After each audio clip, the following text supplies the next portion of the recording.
Dragon படத்தில் original dragon நடிச்சிருந்தா எப்படி இருந்திருக்கும், அந்த படத்தில் என்ன நடந்திருக்கும், அதை பற்றி பார்ப்போம். Welcome to Raghulan. Thank you for all the love and support. வீடியோஸ்லாம் பிடிச்சிருந்துச்சு அப்படின்னா சப்ஸ்கிரைப் பண்ணுங்க, ஃப்ரெண்ட்ஸ்லாம் ஷேர் பண்ணுங்க. அண்ட் இந்த video sponsor by Expertisor Academy. இதில் டிராகன் ஆகக்கூடாதுன்னு நினைக்கிறவங்களாம் வந்து அந்த கோர்ஸை போய் செக் பண்ணுங்க. தமிழ்நாட்டில் இருக்கிற பெஸ்ட் டெக் இன்ஃப்ளூயன்சஸ் எடுத்து நல்ல ப்ரோக்ராம் பண்ணிருக்காங்க. அண்ட் இன்ட்ரோடக்டரி ஆஃபராக வந்து 700க்கு எல்லா கோர்ஸையும் கொடுக்குறாங்க. செக் பண்ணி பாருங்க, உங்களுக்கு யூஸ்ஃபுல்லாக இருக்கும் அப்படின்னு அது வாங்குங்க. ஓகே, ஸோ நம்ம டிராகனை மாறலாமா? Let's go.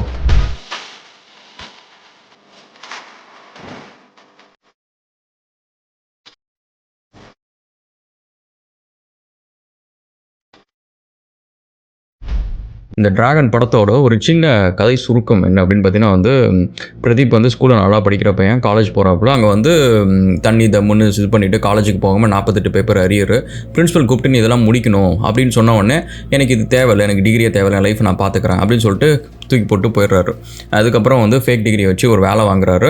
அண்ட் அந்த வேலையில் நல்லா பர்ஃபார்மும் பண்ணுறாரு. அப்போ வந்து திரும்ப பிரின்ஸிபல் வந்து என்ட்ரி கொடுத்து இந்தமாரி நான் ஒன்று வந்து போட்டு கொடுக்கக்கூடாதுன்னா வந்து 48 பேப்பர் அரியர் நீ முடிச்சிரு அப்படின்னு சொல்லிட்டு சொல்கிறாரு. அந்த டைமில் வந்து பிரதீப் வந்து கெஞ்சிராப்பில் கடைசியாக இதுதான் சொல்யூஷன் அப்படின்னு சொல்லிட்டு கடைசியாக போய் எப்படி 48 பேப்பர் அவர் முடிக்கிறாரு, என்ன நடந்துச்சு அப்படின்றது தான் வந்து படத்தோட கதை. ஃபர்ஸ்ட் ஆஃப் ஆல் வந்து நம்ம டிராகனாக இருக்கிறதுக்கு என்ன தகுதி இருக்குது அப்படின்னு பார்த்துன்னு ஆல்மோஸ்ட் எல்லா தகுதியும் இருக்குது. I am tea totaller. So அந்த ஒரு தகுதி மட்டும்தான் இல்லை. ஸோ தண்ணி தம் அதெல்லாம் அடிக்க மாட்டேன். அண்ட் ஆல்சோ நான் சும்மா அந்த வீடியோக்கு முன்னாடி போட்டது வந்து இப்போ நிறைய பசங்க வந்து அதை வச்சு ரீல்ஸ் எல்லாம் போட்டுட்டு இருக்கீங்க. கைஸ், இதெல்லாம் ரஜினி காலத்திலே முடிஞ்சிருச்சு கைஸ். அந்த ஜென்ரேஷன் தான் வந்து குடிச்சு தம் அடிச்சு வீணா போனாங்க. இதை தவிர அவங்களுக்கு கண்டென்ட்டே கிடையாது. ஸோ அதனால் நீங்கள் அவனுங்க பண்ணுறான்றதுக்காக நீங்கள் இது ஒரு பெரிய விஷயமா நீங்கள் சொல்லிருக்காதீங்க. சரி, நம்ம டிராகனாக இருக்கிறதுக்கு மற்ற வேற என்ன தகுதி இருக்குது அப்படின்னு பார்த்தீங்கன்னா, நிறைய அரியர் இருந்துச்சு. அதுக்கு பஞ்சமே இல்லை. ஐ திங்க் 13-14 இருந்துச்சு நினைக்கிறேன். மேலே இருந்திருக்கும். கம்மியாக தான் சொல்லியிருக்கேன். நான் ரிஸ்க் கன்சர்வேட்டிவ் தான் சொல்லியிருக்கிறேன். அண்ட் அட்டண்டன்ஸ் வந்து எப்பவும் 44% தான். அதுதான் மினிமம் ரெக்யர்மெண்ட், அனானிஸ்டி ரெக்யர்மெண்ட். கரெக்டாக எக்ஸாக்டாக 44 வச்சுப்பேன். சம்டைம்ஸ் முன்ன பின்ன போகும். மற்ற முக்கால்வாசி வந்து 44 கரெக்டாக இருக்கும். காலேஜ் லெக்சரில் வந்து ப்ரொஃபஸர் வந்து எல்லாரும் கூடயும் சண்டைலாம் போட்டிருக்கிறேன். எப்படி சொல்கிறது, சும்மா விரோதி ஆக்கிற மாதிரிலாம் இல்லை. நான் வந்து ஆக்சுவலி சப்ஜெக்டில் சண்டை போட்டிருக்கேன். ஸோ மற்றபடி வந்து அந்த டைம் கேர்ள் ஃப்ரெண்ட்லாம் இருந்துச்சு. பைக்கு ரொம்ப பிடிக்கும். அந்த டைம் பைக்கு நம்ம வந்து ஜிபி ரோடு, புதுப்பேட்டை வட்டாரம், அங்கே ஒரு பெரிய வட்டாரம் நம்மளுக்கு இருந்துச்சு. ஸோ பைக்கை மாடிஃபை பண்ணுறது, அதுமாரி விஷயம்லாம் அதெல்லாம் பழைய வீடியோஸ் நான் சொல்லியிருக்கேன். வீடியோ ஃபோட்டோஸ்லாம் போட்டிருக்க கூடாது. ஸோ அதெல்லாம் பாருங்கள். அதனால் வந்து நம்மளுக்கு வந்து இந்த டிராகனாக இருக்கிறதுக்கான ஒரு பர்சன்டேஜ் தகுதி வந்து நம்மளுக்கு இருக்குது சொல்கிறதுக்கு அப்படின்னு சொல்லிட்டு. சரி, இப்போ இந்த இடத்துல வந்து நான் என்ன பண்ணியிருப்பேன் அப்படின்னு பார்த்தீங்கன்னா, ஏன்னா அந்த டைமே வந்து ஐ வாஸ் ஏர்னிங். நல்ல பணம் ஏர்ன் பண்ணுறேன். ரிச் ஸ்ட்ரீட்டில் கடை போகிற அளவுக்கு இருந்துச்சு. கையில் காசு இருந்துச்சு, நல்ல இன்கம் இருந்துச்சு, கிளைண்ட்ஸ் இருந்தாங்க. எனக்கு ஒரு ரிலையபிளான ஒரு க்ரோத் பேட்டர்ன் இருந்துச்சு. அழகாக ஈஸியாக வந்து இப்போ டெல்டா பெரிஃபரல்ஸ் மாதிரி வந்து சுப்ரீம் கம்ப்யூட்டர்ஸ் சேலஞ்சஸ் மாதிரி வந்து அங்கே வந்து ஒரு கடை என்னால் வந்து போட்டிருக்க முடியும் அப்படின்னு ஒரு நம்பிக்கை எனக்கு இருந்துச்சு. நிறைய கான்டாக்ட்ஸ் இருந்துச்சு. பட் அகைன் நம்மளுக்கு வந்து அந்த மார்வாடிஸ்லாம் வந்து அவங்க அந்த அளவுக்கு ஈஸியாக கடை விட மாட்டாங்க மற்றவங்களுக்கு.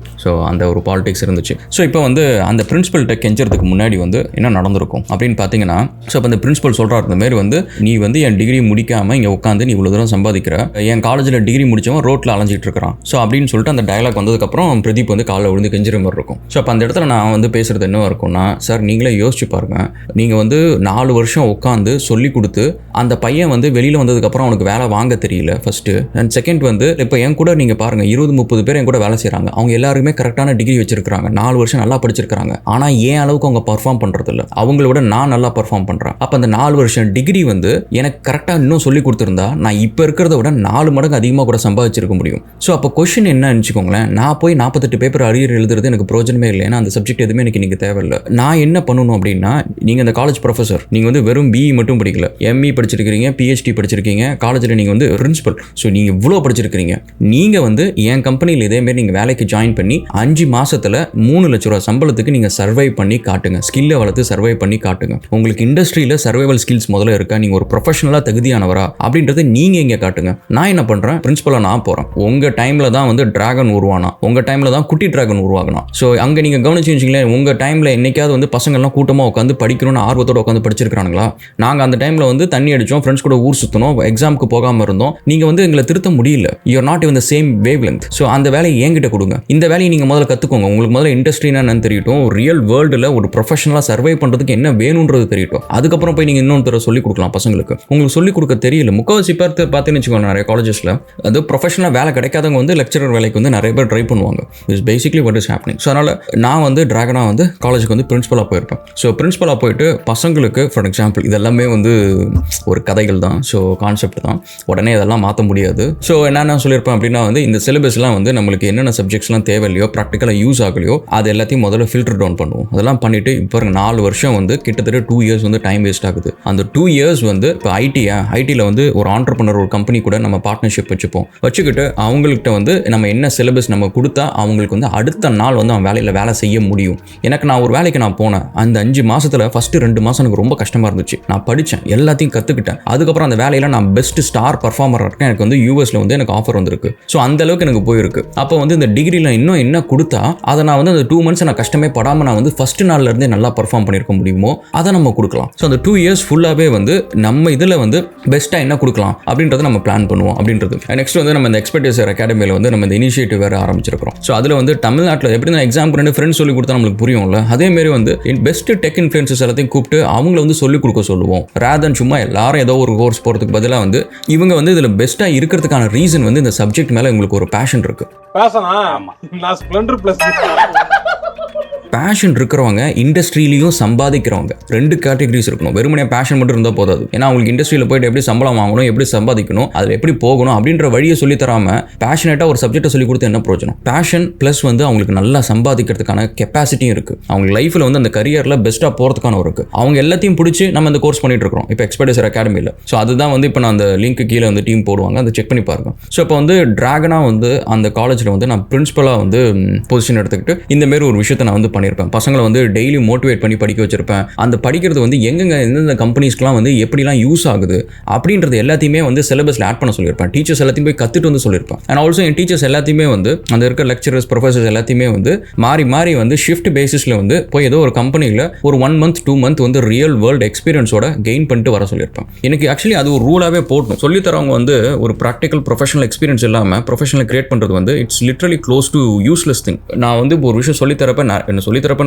என்னோட நிறைய வீடியோஸ் நீங்கள் பார்த்தீங்கன்னா நான் யோசிச்சு என்ன நடந்துச்சோ அதையும் சேர்த்து அண்ட் ஆல்சோ எது பண்ணணும் என்ன பண்ணக்கூடாது அப்படின்றத நான் சொல்கிறேன். ஸோ இப்போ ஒரு ப்ரொஃபஸருக்கு இந்த அனுபவமே இல்லை அப்படின்னா அவங்க வெறுமனே A+B² மட்டும் தான் சொல்லிட்டு போவாங்க. இது எங்கே அப்ளை பண்ணுறது? இதை நான் அப்ளை பண்ணுறப்ப எனக்கு என்ன நடந்துச்சு, இதுக்கு பதிலாக வந்து நம்ம ஆயிலர்ஸ் ஃபார்மில் யூஸ் பண்ணலாம், இதுக்கு பதிலாக வந்து நம்ம டெய்லர் பண்ணலாம், இது பண்ணலாம் அப்படின்னு சொல்லிட்டு அவங்களுக்கு வந்து அந்த ப்ராக்டிக்கலாக அப்ளிகபிலிட்டி அப்படின்றது வந்து ஒரு சுத்தமாக தெரியவே தெரியாது. அண்ட் நெக்ஸ்ட் வந்து இந்த படத்தில் வந்து இந்த தண்ணி அடிக்கிறது, தம் அடிக்கிறது, இது வந்து ரொம்ப ஒரு ஃபேஷனாக காட்டுறது. ஏன் அப்படின்னு வச்சுக்கோங்களேன், நீங்கள் விளையாட்டை அப்படி ஆரம்பிக்கிற விஷயம் வந்து என் ஜென்ரேஷன் எனக்கு முன்னாடி ஜென்ரேஷன் வந்து இந்த ரஜினி படங்களை பார்த்து ஆரம்பித்த விஷயங்கள் வந்து இன்னைக்கு வந்து ஃபேமிலி உள்ளார உட்காந்து அவங்க தண்ணி அடிக்கிறாங்க, வீட்டில் உட்காந்து தண்ணி அடிக்கிறாங்க அந்த பசங்க. ஸோ இப்போ வந்து நீங்கள் வந்து இந்த படத்தில் பார்க்குற மாதிரி மச்சான் வாடா சரக்கு அடிக்கலாம் அப்படின்ட்டு ரொம்ப ஜாலியாக பேசுகிற மாதிரி இந்த டைலாக்லாம் இருக்குல்ல, இது எல்லாத்தையும் நான் கேட்டிருக்கேன். நம்ம தண்ணி அடிக்கிறது தம் அடிக்கிறதுன்றது நம்மளுக்கே நம்ம பண்ணுற துரோகம். அது வந்து ரொம்ப ஒரு அடிமுட்டால் தான் அந்த வேலையை செய்வோம். ஸோ அப்படின்னு சொல்லிட்டு நான் ஸ்கூல் டேஸ் காலேஜ் டேஸ்லேயே இந்த பசங்க கேட்குறப்ப நான் சொல்லியிருக்கேன், நான் அதுக்கெல்லாம் காசு தர முடியாது, நீங்கள் வேணால் அதனால பண்ணிக்கோங்க, மற்றபடி வந்து வெளில போய் ஹோட்டலில் சாப்பிட்லாம், நம்ம ஜூஸ் குடிக்கலாம், அந்த மாதிரி ஏதாவது ஒரு விஷயம்னா வந்து நான் காசு தரேன், நம்ம போய் பண்ணலாம்டா அப்படின்னு சொல்லிட்டு தான் ஃப்ரெண்ட்ஸ்னா அப்படி தான் நான் இருப்பேன். என் ஃப்ரெண்ட்ஸை வந்து ஏன்னா எங்கள் ஃப்ரெண்ட்ஸோட அம்மா அப்பா வந்து நானும் அம்மா தான் கூப்பிடுவேன், அப்பா தான் கூப்பிடுவேன். அது உண்மையாக கூப்பிட்ற ஒரு அன்பான ஒரு விஷயம் தான். அவங்களும் வந்து நம்மளுக்கு சாப்பாடு கொடுப்பாங்க, ஸ்வீட்ஸ் கொடுப்பாங்க, என்னடா அவனை கூப்பிடலையாடா அப்படின்னு சொல்லிட்டு உரிமையாக பேசுவாங்க. அப்படி இருக்கிறப்ப அவங்களோட பிள்ளைக்கு வந்து நான் வந்து ஒரு கெட்டதை வந்து நானே வந்து செய்யக்கூடாது. நாளைக்கு அவன் இல்லைன்னா அவங்க எவ்வளோ ஃபீல் பண்ணுவோம். எனக்கு ஆக்சுவலி 2 ஃப்ரெண்ட்ஸ் வந்து இன்னைக்கு இல்லை, அவங்க வந்து இறந்துட்டாங்க. ஸ்கூலில் இருந்த ஃப்ரெண்ட்ஸ் 2 பேர் இறந்துட்டாங்க. அவங்க அப்பா அம்மா படுற வேதனை என்னன்றது எனக்கு தெரியும். அந்த மாதிரி ஒரு விஷயத்தை வந்து நான் பண்ண மாட்டேன். ஆல்சோ இந்த லேட்டஸ்ட் ஜென்ரேஷன் வந்து நீங்கள் அந்த மாதிரிலாம் பண்ணாதீங்க guys. Health care is very expensive. அது வந்து யூ கேனாட் அஃபோர்ட் இட். நீங்கள் நினைக்கிற மாதிரி கிடையாது. நீங்கள் வந்து ஸ்மோக் பண்ணாதவனுக்கே வந்து லங் கேன்சர் வருது. பொல்யூஷன் அவ்வளோ அதிகமாக இருக்குது. இதில் நீங்கள் ஸ்மோக்கு, வேப்பிங் இதெல்லாம் பண்ணிங்கன்னு வச்சுக்கோங்க, இந்த ஒரு கெத்தா ஒரு ரீல்ஸ் வந்து 1 million லைக்ஸ் கூட வரட்டும், அதை நீங்கள் உட்காந்து இங்கே ஒரு கேன்சர் இன்ஸ்டியூட்டில் சாகிற கடைசி நேரத்தில் உட்காந்து பார்த்துட்டு இருப்பீங்க சின்ன வயசில். ஸோ அதெல்லாம் ஒர்த்தே கிடையாது. Health is the number 1 priority. இன்னைக்கு பில்கேட்ஸ் இருக்கிற $1 billion வந்து நீங்கள் 20 வயசாக இருக்கிறீங்களா, உங்கள்கிட்ட அவ்வளோ பணத்தை நான் கொடுக்குறேன், உன் வயசு எனக்கு கொடு அப்படின்னா பில்கேட்ஸ் கொடுக்கறதுக்கு ரெடி, எலான் மஸ்க் கொடுக்கறதுக்கு ரெடி. ஏன்னா பணம் சம்பாதிச்சுக்கலாம், காலம், டைம், வயசு, health no not possible. So அது ஒரு விஷயம். அண்ட் அப்பார்ட் ஃப்ரம் தட் இந்த லவ்ன்ற கான்செப்ட் ஒரு விஷயம் தான். எனக்கு அந்த லவ்வில் நேற்று கூட என் டீம் கூட அதை பற்றி வந்து ஆர்கியூ பண்ணிருந்தாங்க. அதில் காட்டுற ஒரு விஷயம் என்னன்னா, நான் செட்டிலாக இல்லாததுனால தான் நீ விட்டுட்டு போனேன், நான் வந்து உனக்கு ஒர்த்து கிடையாது, நான் ஒரு செட்டிலாக இருந்தால் இப்படி நடந்திருக்காது இல்லை அப்படின்னு சொல்லிட்டு அந்த ஒரு டயலாக் வரும். அது ஆக்சுவலி வந்து 2-3 சினாரியோஸ்லையும் காட்டுவாங்க. இவனோட லவ் வந்து பிரேக்கப் ஆகுறது, அதுக்கப்புறம் இவனோட கல்யாணம் பிரேக்கப் ஆகுறது, அது கடைசியாக வந்து ஒரு பையன் கூகுளுக்கு போவான், அந்த பொண்ணு இவனும் லவ் வந்து ஒர்க் அவுட் ஆகுறது, இப்படின்ற மாதிரி 3 விஷயத்துக்குமே வந்து லைஃப்ல செட்டில் இருந்தால் லவ் ஒர்க் அவுட் ஆகும் அப்படின்றது. எனக்கு அப்போ என்ன டவுட் அப்படின்னா வச்சுக்கோங்களேன், லெட்ஸே நீங்கள் வந்து 3rd இயர் படிக்கிறீங்க, பொண்ணுன்னு வச்சுப்போம், நீங்கள் வந்து ஒரு பையனை வந்து லவ் பண்ணுறீங்க, அந்த பையன் வந்து கிளாஸ்லேயே சூப்பராக பர்ஃபார்ம் பண்ணுறான், உங்களுக்கு வந்து தெரியுது ஓகே அவன் நல்லா லைஃப்பில் வருவான் அப்படிலாம் தெரியுது, நல்ல பையன் எல்லாம் ஓகே. இப்போ வந்து அவன் வந்து ஃபைனல் இயர் போகிறான், திடீர்னு வந்து ஒரு 10 பேப்பர் அரியர் வச்சுட்டான். இப்போ நீங்கள் என்ன பண்ணுவீங்க? ஓ அரியர் வச்சுட்டான், சரி இப்போ வேணாம் லவ் வேணாம் அப்படின்ட்டு நீங்கள் வந்து இப்போ முடிவு பண்ணுறீங்க. ஆனால் கடைசி செமஸ்டரில் வந்து அவன் எல்லாத்தையும் கிளியர் பண்ணுறான். எல்லாத்தையும் கிளியர் பண்ணி முடிச்சதுக்கப்புறம் திடீர்னு வந்து பில்கேட்ஸ் வந்து உங்கள் காலேஜுக்கு வந்து நீ என் கம்பெனிக்கு வேணும், உனக்கு நான் வந்து 10 கோடி ரூபா சம்பளம் கொடுக்குறேன் அப்படின்னு சொல்லிட்டு பில்கேட்ஸ் சொல்கிறாரு. இப்போ அந்த பொண்ணு என்ன நினைக்கும்? ஓகே ஃபஸ்ட்டு வேணும்னு சொன்னோம், அதுக்கப்புறம் வேணான்னு சொன்னோம், சரி இப்போ வந்து பில்கேட்ஸ் வந்து கேட்குறாரு, அவன் லைஃப்பில் செட்டில் ஆகிட்டான், சரி இப்போ வந்து நம்ம திரும்ப போயிட்டு நம்ம வந்து லவ் புதுப்பிச்சுக்கலாம் அப்படின்னு சொல்லிட்டு திரும்ப வந்து சரின்னு சொல்லுவாங்க. இப்போ திரும்ப வந்து பில்கேட்ஸ் வந்து இல்லைப்பா நான் வேற பாயிண்ட்டை சொல்லணும்னு நினச்சேன், உங்ககிட்ட சொல்லிட்டேன், சாரிப்பா உனக்கு கிடையாது ஆஃபர் அப்படின்னு சொல்லிட்டு பில்கேட்ஸ் திரும்ப போயிடுறாரு. ஸோ இப்போ அந்த பொண்ணு திரும்ப என்ன பண்ணும்? ஓ திரும்ப அவன் இன்னும் செட்டில் ஆகல, ஸோ அதனால இப்போ வேணாம். ஸோ கைஸ் இதுன்னு லவ்வாக என்னது? நல்லா காசு சம்பாதிச்சா யார் தான் வரமாட்டாங்க? இதுக்கு எதுக்கு எனக்கு லவ்வர்னு ஒரு பேரில் ஒரு ஆள்? காசு இருந்தால் எல்லாரும் தான் வருவாங்க. எனக்கு ஆக்சுவலி அந்த கான்செப்டே எனக்கு புரிய முடியாது. லவ்ன்றது வந்து பிரிட்டி மச் வந்து ஒரு கம்பேனியன்ஷிப். லைஃப்பில் நான் நாளைக்கு கஷ்டமும் படுவேன், நல்லாவும் இருப்பேன், லைஃப்பில் எனக்கு வந்து உடம்பு சரியில்லாமல் போகும். அப்போ என்ன ஒரு பெஸ்ட் மூமெண்ட்ல எனக்கு ஒரு நல்ல லைஃப் கொடுக்குறவன்ட்ட தான் எனக்கு வந்து லவ்ன்றதே வரும் அப்படின்னா அது எப்படி அது லவ்? எனக்கு ஆக்சுவலி புரியல. ஏன்னா நம்ம டிராகன் லைஃப் ரியல் லைஃப்லையும் வந்து இதான் நடந்துச்சு. 1000th வீடியோ வந்து லவ் ஸ்டோரின்னு சொல்லிட்டு நான் போட்டிருப்பேன். அதுலேயும் கிட்டத்தட்ட இதே தான், எக்ஸாக்ட்லி இதே தான். ஸோ அரியர் இருந்துச்சு எனக்கு. கடைசி செமஸ்டர் வந்து முடிக்கிறதுக்கு ரொம்ப பாடுபட்டேன். கடைசியாக M3 தான் கடைசியாக தொக்கி நின்றுச்சு. சேம் ரீசன், சரி லைக் ஓகே லைஃப்பில் செட்டில் ஆகலை, இன்னும் அரியர்லாம் இருக்குது அப்படின்னு சொல்லிட்டு. பட் அகேன் இத்தனை வருஷம் கழிச்சும் வந்து இது ஒரு படத்தில் வர அளவுக்கு ஒரு காமனான ஒரு விஷயமா தான் இருக்குது. எனிவே ஸோ இதை பற்றி உங்களோட வியூ என்னன்னு சொல்லிட்டு கமெண்ட் செக்ஷனில் சொல்லுங்கள். நம்ம திரும்ப கேட்சப் பண்ணுவோம். 2D டிவியில் இதோட இன்னொரு ஃபுல் வீடியோ நான் போட்டிருக்கேன். அந்த படத்தில் இன்னும் மற்ற விஷயத்தெல்லாம் பற்றி பேசியிருக்கிறேன். அந்த லிங்கையும் உள்ளார போடுறேன், செக் பண்ணி பாருங்கள். உங்களுக்கு கேட்சப் பண்ண another video guys and thank you so much for all the 11 support videos. நான் பிடிச்சிருந்துச்சு அப்படின்னா மறக்காமல் சப்ஸ்கிரைப் பண்ணுங்கள். Expertisor Academy செக் பண்ணி பாருங்கள். Cheers.